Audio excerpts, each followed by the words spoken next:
नमस्कार दोस्तों, एक बार फिर से आपका स्वागत है सिलेक्शन पॉइंट में। तो अभी हम क्या कर रहे हैं कि जितने भी कंपटीशन में जो भी मैथ के क्वेश्चंस पूछे जाते हैं उसमें जो जो फॉर्मूले यूज होते हैं, चाहे वो एडवांस मैथ का हो या बेसिक मैथ का हो या कोई भी हो, तो उन सभी फॉर्मूले के लिए हम 2 या 3 वीडियो बनाएंगे। तो इस वाली श्रृंखला का हमारा आज पहला पार्ट है। इसमें आप संख्या पद्धति के और लाभ हानि, परसेंटेज, लघुत्तम समापवर्ती, महत्तम समापवर्ती, औसत, भिन्न, साधारण ब्याज, चक्रवृद्धि ब्याज, समय, चाल, दूरी, घातांक करनी और जो भी फॉर्मूले यूज होंगे वो सभी फॉर्मूले इसमें आपको बताए जाएंगे और उनका यूज कैसे होता है वो भी बताने का प्रयास किया जाएगा। ठीक है, तो पूरी उम्मीद है कि इस वीडियो के बाद आपको और कहीं से भी फॉर्मूले ढूंढने की ज़रूरत नहीं पड़ेगी। पूरा वीडियो देखिए। ठीक है, आइए शुरू करते हैं। तो सबसे पहले बात करते हैं संख्या पद्धति की। अब संख्या पद्धति कहाँ शुरू होती है? हमारी संख्याओं से। तो सबसे पहले बेसिक चीज़ें जान लेते हैं कि सबसे छोटी पूर्ण संख्या क्या है। सबसे छोटी पूर्ण संख्या, तो सबसे छोटी पूर्ण संख्या है हमारी 0। कभी कभी एक नंबर में डायरेक्ट क्वेश्चन पूछ लेता है ये वाला, इनका ध्यान रखेंगे। इसी तरह हमारी क्या होती है, सबसे छोटी प्राकृतिक संख्या ये होती है 1। अब देखिए, जैसे कि इसे याद करने के लिए क्या समझेंगे कि आपने सुना होगा जीरो का आविष्कार किसने किया। जीरो का आविष्कार किसने किया था? आर्यभट्ट ने। और यहाँ पे बात क्या हो रही है? यहाँ पे बात हो रही है प्राकृतिक संख्या की। इसका मतलब क्या है? जीरो बाद में इन्वेंट की गई है। इसका मतलब जीरो शुरू से नहीं थी, यानी हमारी प्राकृतिक नहीं है। तो हमारी प्राकृतिक संख्या क्या हो जाती है? सबसे छोटी 1। इसके बाद आते हैं हम सबसे छोटी अभाज्य संख्या। सबसे छोटी अभाज्य संख्या होती है हमारी 2। अभाज्य संख्या आप जैसा कि जानते होंगे कि वह संख्या जो खुद के और 1 के अतिरिक्त किसी अन्य संख्या से ना कटे, वो क्या होती है? अभाज्य संख्या। तो सबसे छोटी अभाज्य संख्या जो है वो 2 है। कई बार इसमें कन्फ्यूजन में 1 पे टिक लगा देते हैं, जो कि गलत हो जाता है। ठीक है, तो हमारी सबसे छोटी अभाज्य संख्या क्या है? 2। अब बात करते हैं 1 से n तक की संख्याओं का योग, अर्थात 1 + 2 + 3, इसी तरह से कहाँ तक जाएगा? ये n तक। ठीक है, तो इसका मतलब क्या है? जैसे 1 से 100 तक पूछेगा तो n की जगह क्या आ जाएगा? 100। तो इसका हमारा फॉर्मूला होता है डायरेक्ट n × n + 1/2।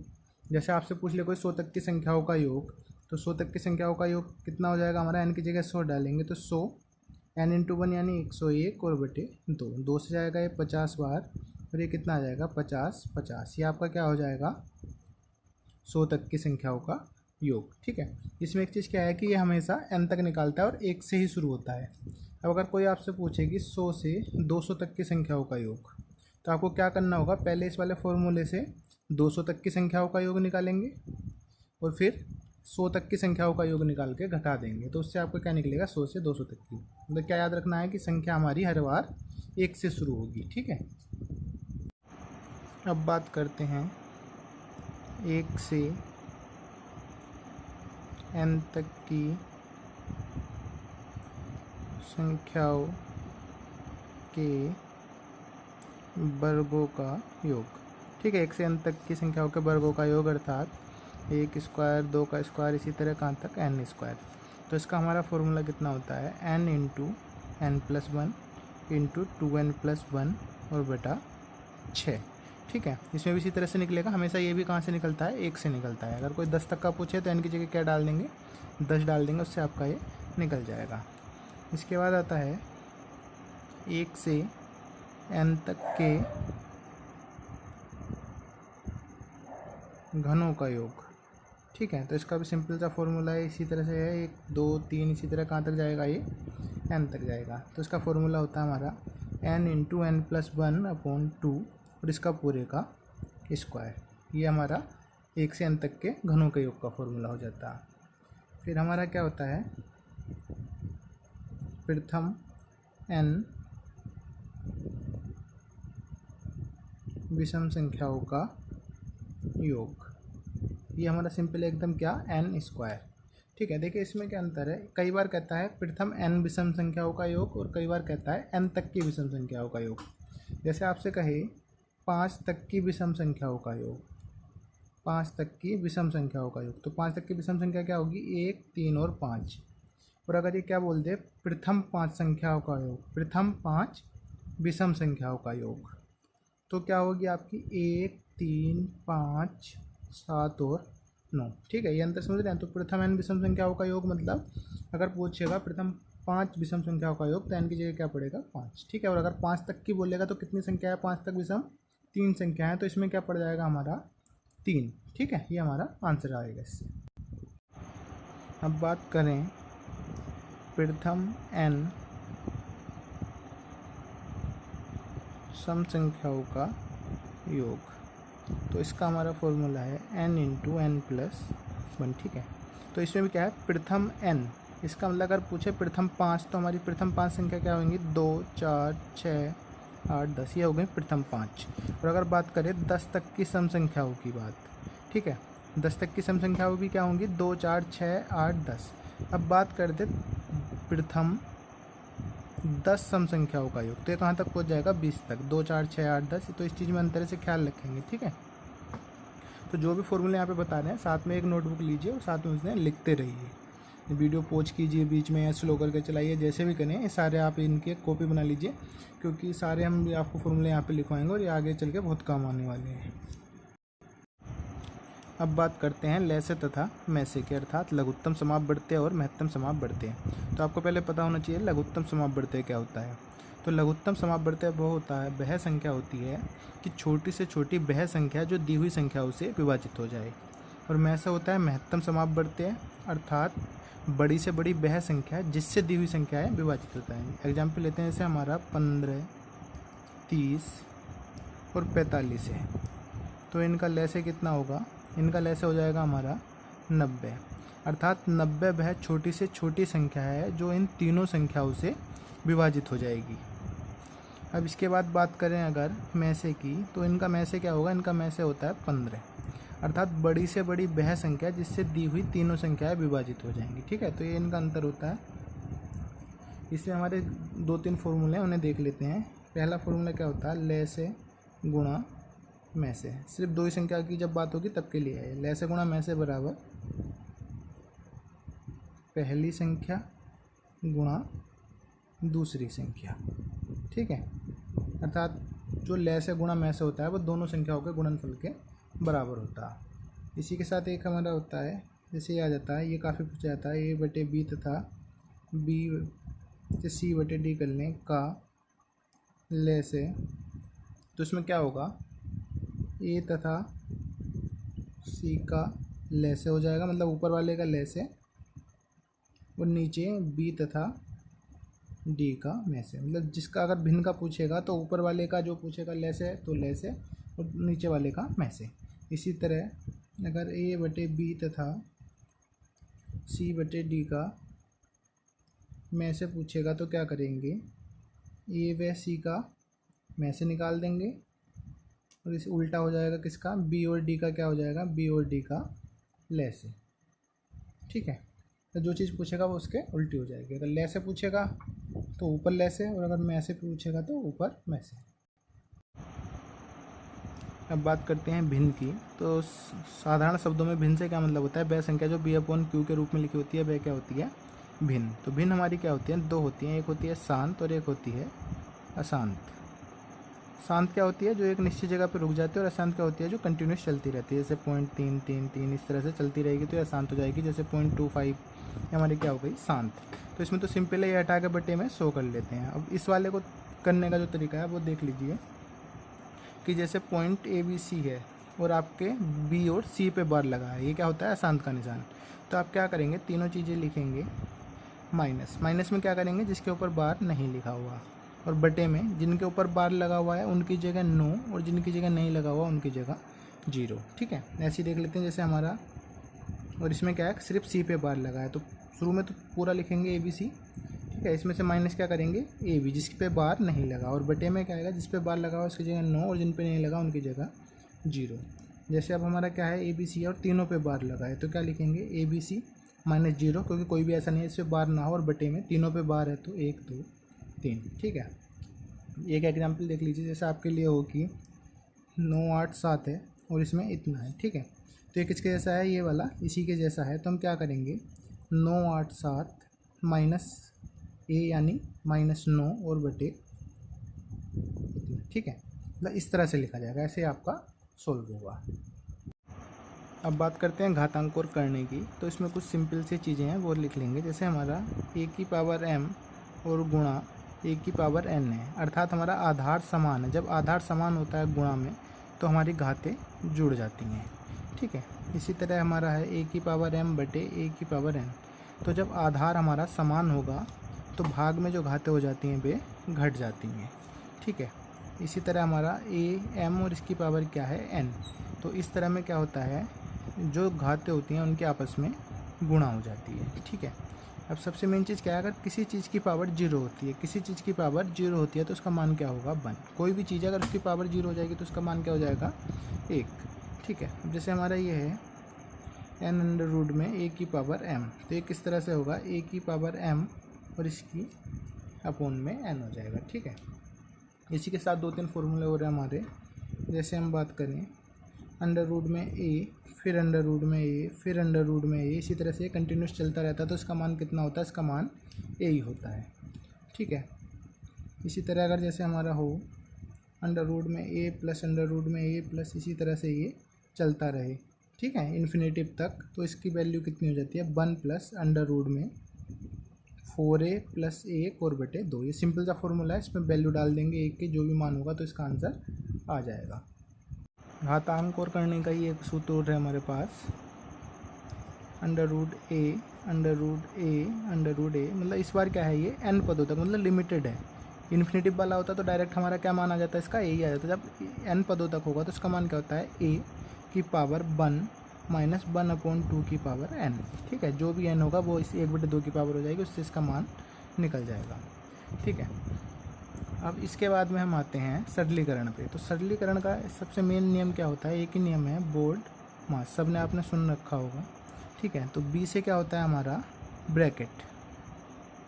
सबसे पहले हम क्या सोल्व करेंगे, ब्रैकेट। ये किसी भी समीकरणों को सोल्व करने का तरीका है कि सबसे पहले हम क्या करेंगे। ठीक है, BODMAS, तो b से हमारा ब्रैकेट हो गया, o से हमारा ऑफ हो गया अर्थात का, d से डिवाइड हो गया, भाग m से मल्टीप्लाई हो गया अर्थात गुणा, a से हमारा ऐड हो गया अर्थात जोड़, और s से हमारा हो गया सब्सट्रैक्ट अर्थात घटा। ठीक है, तो ये इसी वाले सीक्वेंस से हम सोल्व करते हैं। अब हमने सबसे पहले क्या लिखा, ब्रैकेट। अब ब्रैकेट में भी हमारा क्या होता है, 4 तरह के ब्रैकेट होते हैं। सबसे पहले होता है हमारा दंड कोष्ठक, इसके बाद आता है हमारा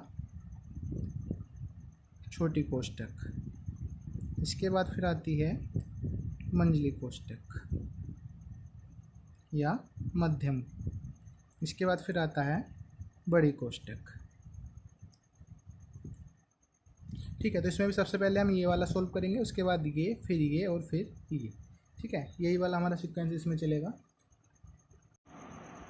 अब हम कुछ फॉर्मूले देखेंगे जो सरलीकरण में यूज होते हैं, बेसिकली ये अलजेब्रा के हैं, मगर यहाँ पे देख लेते हैं एक बार। a प्लस बी का स्क्वायर बराबर a² plus b² plus 2ab। ठीक है, इसके बाद है a माइनस बी का स्क्वायर, ये होता है a² plus b² minus 2ab। फिर है a² माइनस b², ये होता है a प्लस बी और a माइनस बी। इसके बाद आता है हमारा a प्लस बी का 3, तो ये होता है a की 3 प्लस b की 3 plus 3ab into a plus b। इसी तरह आता है a माइनस बी की 3, तो इसमें होता है हमारा a की 3 माइनस b की 3 minus 3ab into a minus b। फिर आता है a की 3 प्लस b की 3, तो ये होता है हमारा a plus b into a² plus b² minus ab। इसी तरह आता है a की 3 माइनस b की 3 बराबर a माइनस बी और इंटू में a² plus b² plus ab। ठीक है, फिर एक होता है हमारा a plus B plus c का स्क्वायर, तो ये होता है हमारा a का स्क्वायर प्लस b का स्क्वायर प्लस c का square plus 2 into a b plus b c और प्लस सी ए। सबसे महत्वपूर्ण सूत्र जो है इसका वो हमारा होता है ए की 3 प्लस बी की 3 प्लस सी की 3 माइनस 3 ए बी सी। ठीक है, तो ये वाला जो फॉर्मूला है हमारा, ये फॉर्मूला होता है हमारा A plus B plus C और दूसरे ब्रैकेट में A square plus B square plus C square minus A B minus B C minus C A. SSC के उसमें एग्ज़ाम में एक क्वेश्चन आपको 100% इस वाले फॉर्मूले पे ज़रूर मिलता है। ठीक है, तो जितने फॉर्मूले हैं इन्हें साथ में लिखते हुए चलिए। ठीक है, अब बात करते हैं औसत की। तो औसत क्या होता है? औसत बराबर पदों का योग बटे पदों की संख्या। ठीक है, इसके बाद आते हैं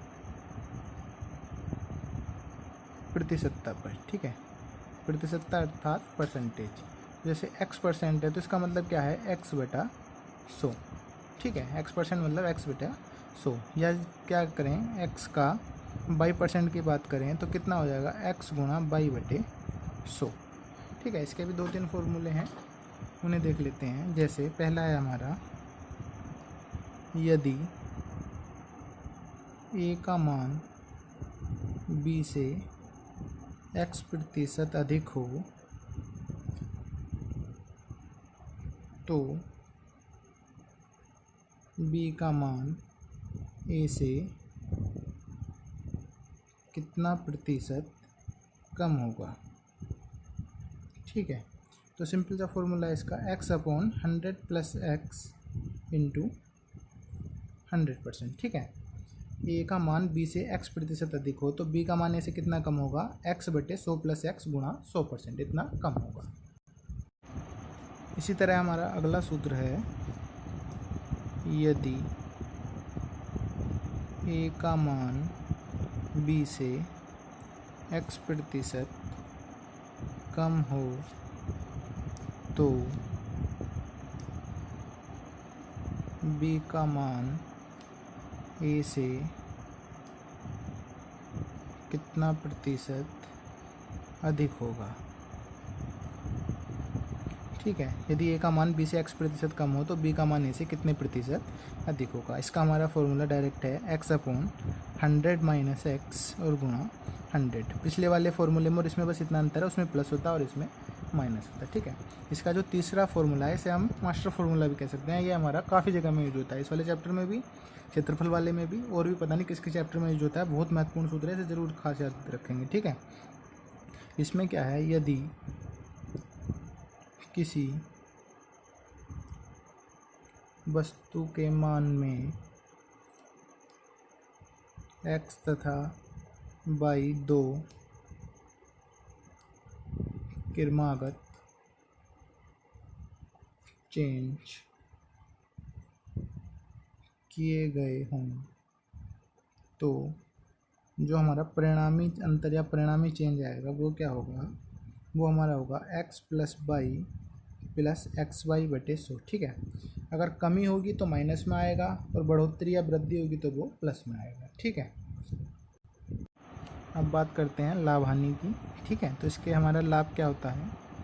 लाभ होता है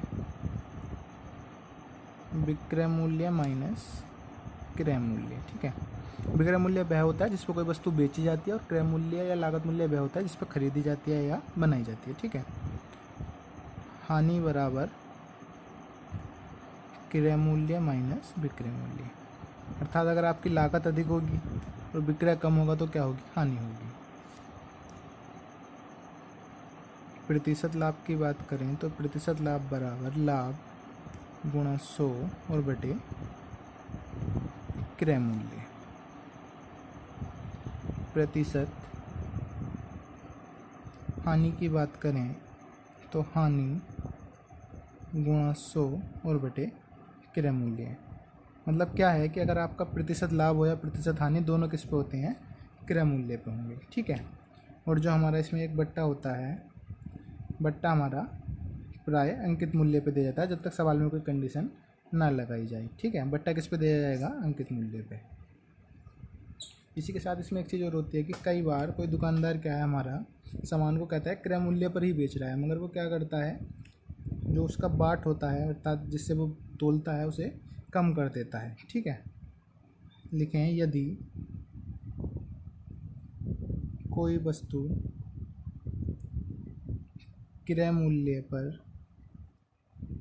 बेची जाए और x ग्राम कम का बाट यूज या प्रयोग किया जाए तो लाभ।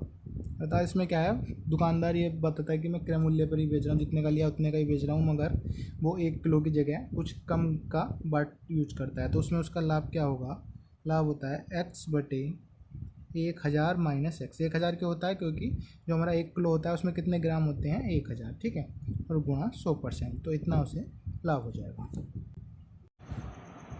अब बात करते हैं अनुपात समानुपात की। तो जैसा आप जानते हैं कि ठीक है, ये हमारा क्या होता है, अनुपात का निशान होता है। तो इसके कुछ फॉर्मूले हैं, तो जितने भी फॉर्मूले लिख पा रहे हैं साथ में लिखते रहिए। इसके बाद आपको अगर आप पूरी वीडियो देख लेंगे तो और किसी भी जगह पे फॉर्मूले ढूंढने की ज़रूरत नहीं पड़ेगी। ठीक है, इसे हम 2 पार्ट में पूरा पेश करेंगे। पहला पार्ट ये होगा, इसके बाद एक पार्ट और आएगा जिसमें क्या है, एडवांस मैथ के फॉर्मूले लिखे हुए होंगे। तो ए तथा बी का मध्यानुपाती। ठीक है, ए और बी का मध्यानुपाती पूछेगा तो क्या हो जाएगा, ए और बी। रेलवे और यूपी पुलिस वगैरह में डायरेक्ट क्वेश्चन आ जाता है कि ठीक है, 2 संख्या दिया हुआ होगा कि उसका मध्यानुपाती क्या है, तो वो क्या हो जाएगा, √AB। ठीक है, दूसरा क्या है, यदि ए तथा बी का तृतीय अनुपाती सी हो तो। ठीक है, और बी का तृतीय अनुपाती सी हो, ये वाला फॉर्मूला काफ़ी इंपॉर्टेंट है, काफ़ी ज़्यादा यूज होता है। ठीक है, तो ए अनुपात बी बराबर बी अनुपात सी, इक्वल में क्या जाएगा, सी बराबर b² a। ठीक है, अब यह इस तरह से हमारा हो a अनुपात b समानुपात c अनुपात d। तो इसे हम किस तरह से लिख सकते हैं, a/b बराबर c/d या AD = BC। ठीक है, तो ये सबसे ज़्यादा महत्वपूर्ण जो है वो ये वाला फॉर्मूला, इसे नोट करके रखें। अब बात करते हैं ब्याज की। तो ब्याज हमारा 2 तरीका का होता है, एक होता है साधारण ब्याज और एक होता है चक्रवृद्धि ब्याज। जो साधारण ब्याज है वो हमारा प्रत्येक वर्ष बराबर रहता है। ठीक है, अगर पहले साल 100 रुपये है तो 10वें साल में भी 100 रुपये रहेगा। ठीक है, तो साधारण ब्याज का हमारा फॉर्मूला होता है मूलधन गुणा दर गुणा समय और बटे 100।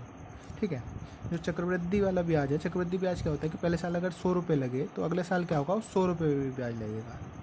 ठीक है, मतलब हर बार ब्याज पे भी ब्याज लगता है, वो हमारा चक्रवृद्धि ब्याज होता है। तो चक्रवृद्धि ब्याज वाले में हमारा निकलता है चक्रवृद्धि मिश्रधन। ठीक है, चक्रवृद्धि मिश्रधन में से मूलधन घटा देंगे तो क्या निकल जाएगा, चक्रवृद्धि ब्याज। तो इससे क्या होता है, मूलधन इंटू 1 प्लस दर बटे 100 और इसकी पावर समय। इसे शॉर्ट में लिखें तो a बराबर p इंटू 1 प्लस r बटे 100 और इसकी पावर हमारा n। ठीक है, तो मूलधन p हो गया, मिश्रधन a हो गया, दर r हो गई और समय n हो गया। ठीक है, चक्रवृद्धि ब्याज की बात करें तो चक्रवृद्धि ब्याज बराबर क्या हो जाएगा, मिश्रधन माइनस मूलधन। ठीक है, फिर हमारे शॉर्ट फॉर्मूले होते हैं क्या, 2 वर्षों का साधारण ब्याज व चक्रवृद्धि ब्याज का अंतर बराबर कितना होता है हमारा, p इंटू r/100 और इसकी पावर 2। ये क्या होता है हमारा, 2 वर्षों का अगर साधारण ब्याज और चक्रवृद्धि ब्याज का अंतर पूछ रहा हो तो इस वाले फॉर्मूले से निकाल सकते हैं। इसी की तरह अगर 3 वर्षों की बात करें तो क्या है, 3 वर्षों का साधारण ब्याज और चक्रवृद्धि ब्याज का अंतर कितना होता है, ये होता है हमारा PR² इंटू 300 प्लस r और बटे में हमारा 100 की पावर 3। ठीक है, एक और महत्वपूर्ण चीज़ है कि पहले वर्ष का साधारण ब्याज और चक्रवृद्धि ब्याज, पहले साल का जो साधारण ब्याज और चक्रवृद्धि ब्याज होगा दोनों क्या होते हैं, बराबर होते हैं। ठीक है, पहले वर्ष का साधारण ब्याज और चक्रवृद्धि ब्याज बराबर होंगे, क्योंकि पहले साल में तो क्या है, दोनों को जो मूलधन पे ही लगना है, दूसरे साल में अंतर क्या होता है, दूसरे साल में हमारा ब्याज पे भी ब्याज लग जाता है, किसमें, चक्रवृद्धि ब्याज में। ठीक है, अब बात करते हैं किस्त वाले क्वेश्चन आ जाते हैं कई बार साधारण ब्याज में या चक्रवृद्धि ब्याज में। तो क्या है, यदि P रुपये की राशि N बराबर किस्त अर्थात इंस्टॉलमेंट, ठीक है, किस्तों में हो तो प्रत्येक किस्त X रुपये की होगी। तो इसका हमारा फॉर्मूला क्या होता है, NX प्लस XR/100 और ब्रैकेट में 1 + 2 + 3 और कहाँ तक जाएगा ये, N-1 तक, क्योंकि एक N यहाँ हो गया और यहाँ पर हो गया। ठीक है, और ये टोटल बराबर में किसका हो जाएगा, P का। ये किस में आता है, ये आता है साधारण ब्याज वाले में। ठीक है, चक्रवृद्धि वाले में क्या होता है, जब अगर चक्रवृद्धि ब्याज वाली किस्त हो तो उसमें हमारा फॉर्मूला लग जाता है P बराबर X/1 + R/100 की 1 प्लस X/1 + R/100 की 2, और इसी तरह से कहाँ तक चला जाएगा, X/1 + R/100 की पावर n। ठीक है, जहाँ तक भी होगा वहाँ तक ये चला जाएगा। आज की वीडियो का हमारा लास्ट टॉपिक है चाल, दूरी, समय। ठीक है, इसका एक ही फॉर्मूला है, चाल बराबर दूरी बटे समय। ठीक है, इसी को इधर उधर कर लेते हैं, समय बराबर दूरी बटे चाल या दूरी बराबर चाल गुणा समय। तो अब हमें अगर 1 किलोमीटर प्रति घंटा को मीटर प्रति सेकंड में बदलना है तो कैसे बदलेंगे, समझ लीजिए। 1 किलोमीटर में कितने मीटर होते हैं, 1000।